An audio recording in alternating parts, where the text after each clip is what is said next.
worst part of having chronic pain is never knowing when the pain flares are going to hit.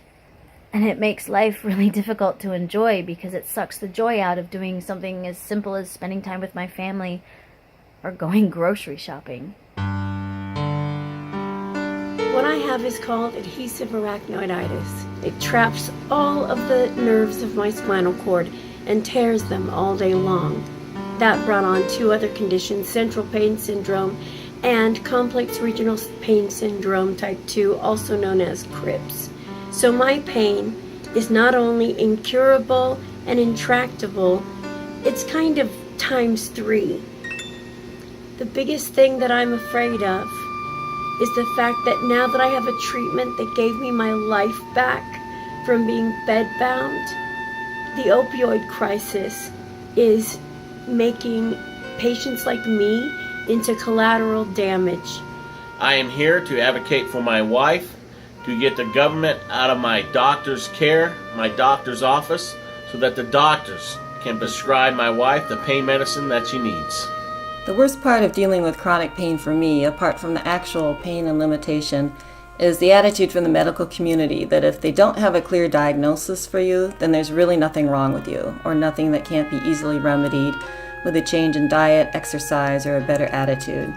So you're left feeling blamed, confused, and completely on your own. And along with this comes terrible uncertainty of the future. Without a prognosis or treatment, you don't know if your condition will stabilize, worsen, or if there's any hope for improvement. Never knowing when I can step outside my door and feel okay. Never knowing if I will be able to drive my car or feel safe.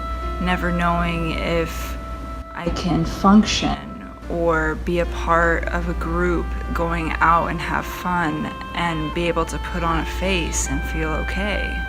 Well, if having had cancer and a heart attack wasn't enough, being a person with weekly migraines for the last 15 years, it can be so disruptive to my livelihood. I mean, although I've tried, I can't even hold a regular 9-to-5 job. Luckily, being gifted in my field, I can sustain my own hours and work around this god-awful pain. I've suffered from extreme fatigue and nausea since I was young, and doctors always thought I was pregnant. Lethargy became so severe, I'd require naps to get me through the day, affecting my ability to function in law enforcement. I began suffering from muscle weakness, joint pain, vertigo, and a burning pain which comes and goes, and is hard for even me to describe. Doctors look at me as if I'm crazy, because my blood work always comes back normal. My symptoms don't make sense to doctors, but they are very real.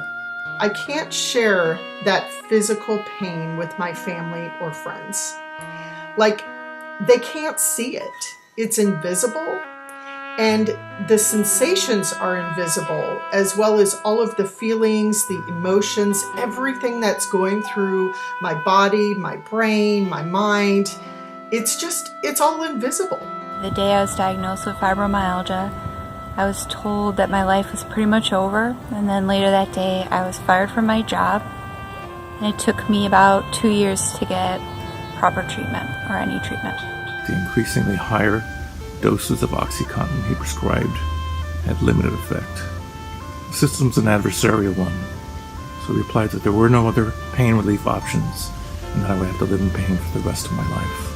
The hardest part about being a caregiver for my wife with chronic pain is watching her suffer, not being able to help her, and not having answers. It rules my life. It decides if I'll spend time with my family, doing things with them that I enjoy, or if I won't, or if life is just going to continue to pass me by. When chronic pain becomes severe and constant, intractable pain, the stigma is the worst thing. It causes people to not get care and causes you to lose your loved ones when you need them the very most. And even though I have care now, I worry, what's gonna happen when I lose it? I don't want to be back to suicidal and scared and dying from it all. What it does to my body, I don't want to be there again. That's why we do the work we do. And So good morning, everyone. I hope you all had a nice journey this morning into the center of healthy communities. Traffic in Los Angeles can be daunting, and we deeply appreciate that you could make it here on time. It is indeed a beautiful morning here in Los Angeles, and welcome to our 11th annual event for Grace's Change Agent Pain Summit Part 2. My name is John Garrett, and I am Director for Grace, an organization deeply dedicated to improving care and wellness for women impacted by chronic pain. And we are your host for today's summit. It is with great gratitude that I welcome our amazing speakers, panelists, and our day's participants, all world-class change agents who have committed invaluable time, talent, and heart to better pain care for millions of Californians impacted by chronic pain. As I'm sure you know, it's not easy to gather thought leaders and decision makers to work together for a common goal, but yet here we are, and it is truly an inspiring sight to see. We also have people not actually here in person that matter too, and they're the thousands watching from all over the world by live stream via For Grace's Facebook page. This marvel of digital technology is supplied by Rich Tamayo's team of tvplive.com. So, change agents around the globe, we welcome you. So, what is our common goal today? Simple enough, it is to craft a better tomorrow for those struggling with the pitfalls of chronic pain, especially that of the high impact variety. Chronic pain can, at its worst, leave a vast wake of misfortune that can disrupt and devastate lives to their cores. Tens of millions impacted, hundreds of millions of dollars of lost productivity. Yet chronic pain is probably the poorest understood, least appreciated of the major public health challenges. For countless reasons, it sadly remains in the nether regions, off the radar, if you will, of medical science and beyond any true compassion by policymakers. The recent opioid crisis has only driven chronic pain deeper into the darkness. So today, let's begin to make a concerted effort to place chronic pain, the high impact variety, and otherwise on the radar here in California. Let's take a deep look at the National Institutes of Pain, National Pain Strategy as a blueprint for a better tomorrow, for better pain research, care, delivery, education, and awareness. It is a brilliant platform for bettering lives, and we must do everything we can to give it life here in the Golden State and beyond. Now, before I hand things over to the heart and brains of today's proceedings, I want to make a quick tip of the hat to the many folks who have lent a hand in making today a reality.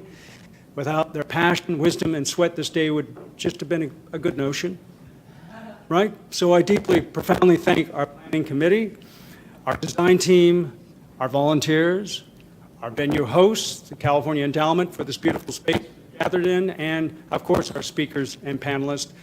Let it be known, everyone you see up here has fully donated their time and talents at no cost. But as you know, not everything comes free, not even lunch. And to that point, I want to thank the Samuele Foundation and the Lawrence A. Apley Foundation for their very generous underwriting and support. Again, thank you all.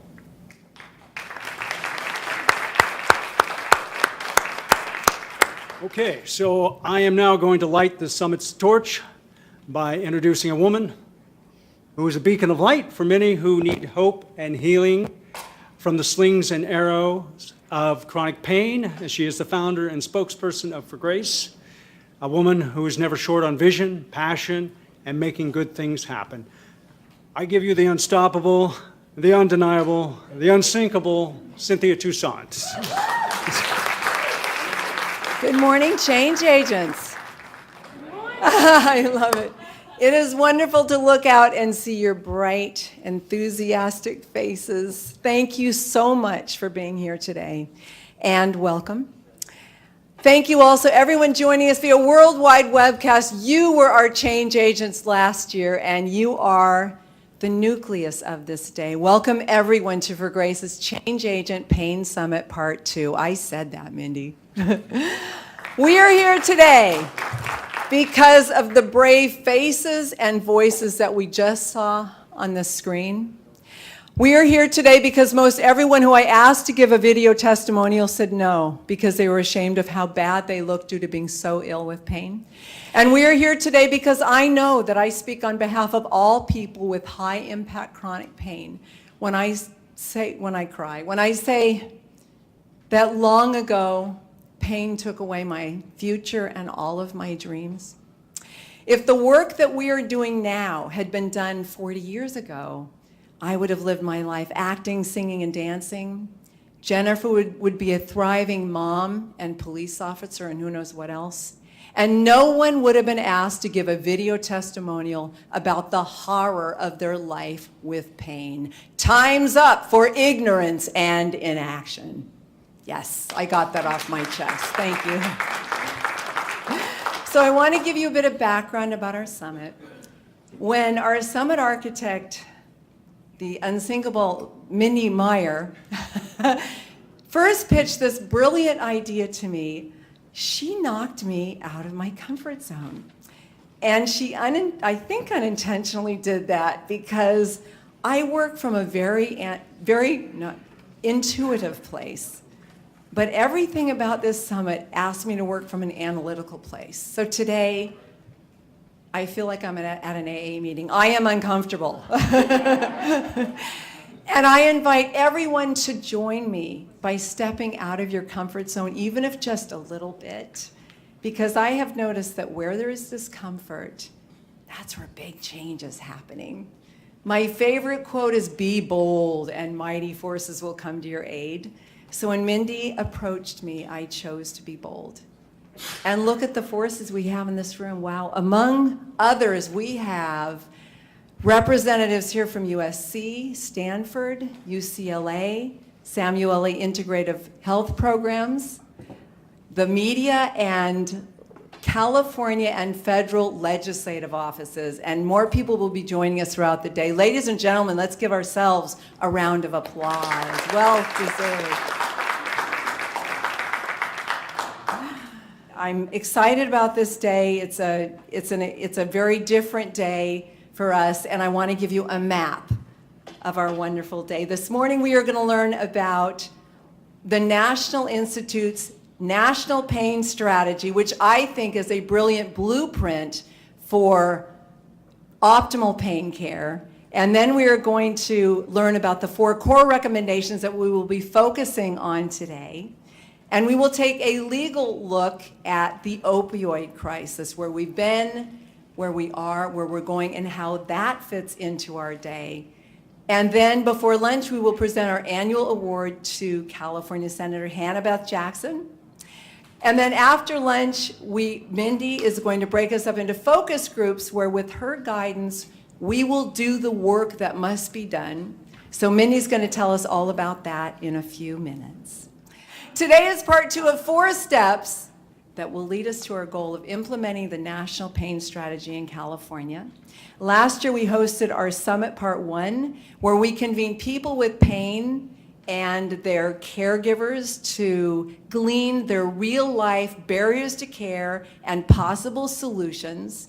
Today, we are building on that by working with all of you, our wonderful luminaries, and it will be your expertise and standing in the community that will give us the credibility to craft our white paper, which will lead to implementation in whatever form we collectively decide today. I love that. Wow. So I have just a little bit of time, a whole lot of thank yous. I'm going to try to stay on schedule, Mindy.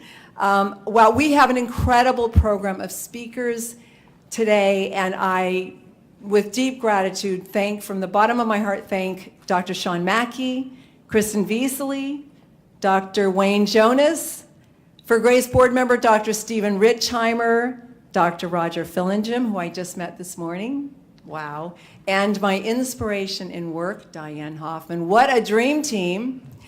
And thank you to a special thank you, shout out to our planning committee who never quits, and our esteemed, passionate design team.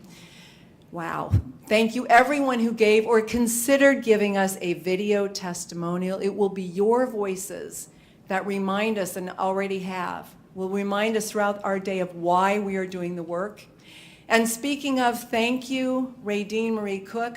Despite having a heart attack due to being tapered down too quickly from opioids, today your powerful art will give us, look outside the window, will give us a unique window into the raw, speaking of, and real chronic pain experience, an ugly experience that you somehow make beautiful. And thank you everyone in this room. Hi, Ping. It is your care and your deep care and participation today that will make all the difference with our day and ultimately with our goal. We could not do this without all of you. So thank you, and let's move on.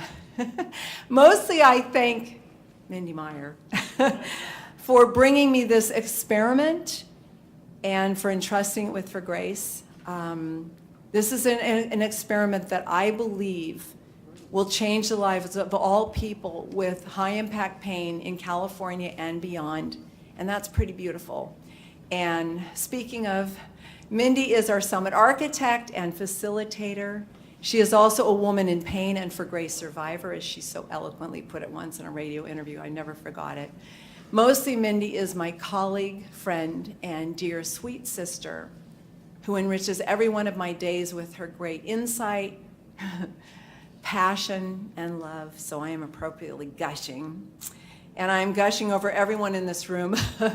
Enough well-deserved praise for everyone here. It's time now for us to roll up our sleeves and do the work here in the biggest state. This work would have saved me. It would have saved Jennifer.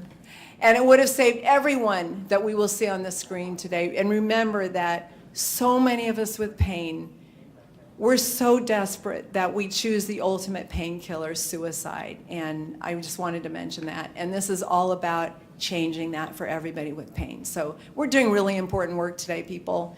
And thank you so much for being here. And I want to say that Mindy, if I was to describe Mindy in just one word, this is really hard, but I chose dynamite. And that not only describes Mindy, it describes this day that we have designed together. It's a really special day where we're taking a lot of chances. And we all know that dynamite is, I hope we know, it's very risky to use. But when used smartly and with great care, dynamite, it blows open the world and changes everything. So with that, Mindy, I hope I lit your fire, or at least started to. Okay, thank you. Good morning, everyone.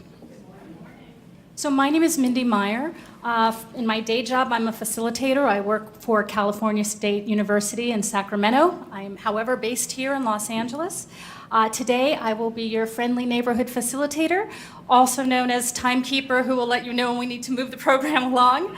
So I'm just asking you in advance for your flexibility and your cooperation, because I know we're going to get into some really juicy, fantastic conversations, and we might have to just taper them off and start again. And hopefully this will be a conversation that we start today, but that will continue into the future.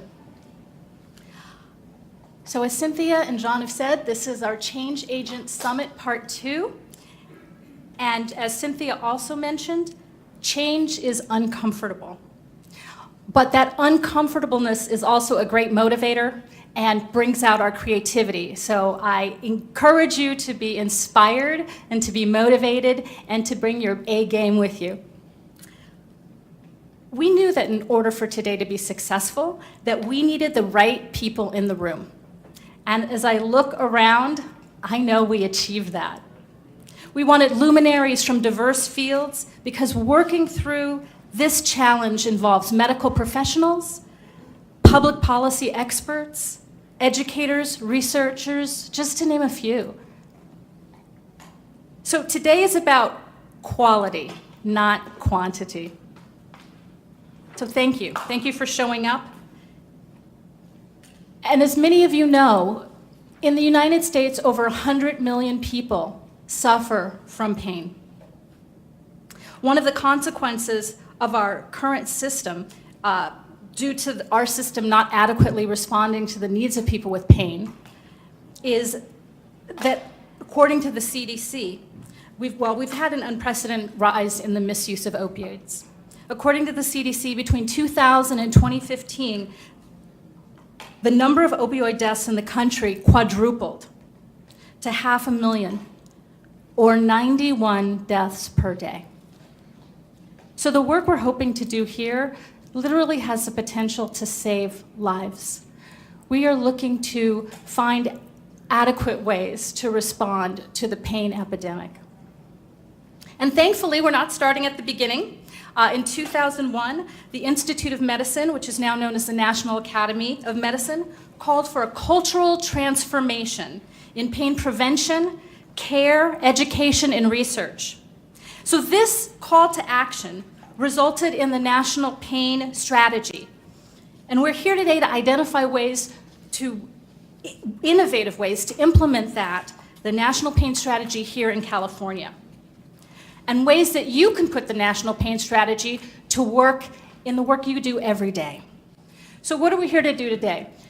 We're going to provide you with information on the National Pain Strategy. Before you can put something on the road, you've got to know what it is, and I figure most people in the room, there's a range of experiences from, I've helped put it together, to I've never heard of the National Pain Strategy. So we're hoping to start where you are and take you so that you have enough information to be successful here today.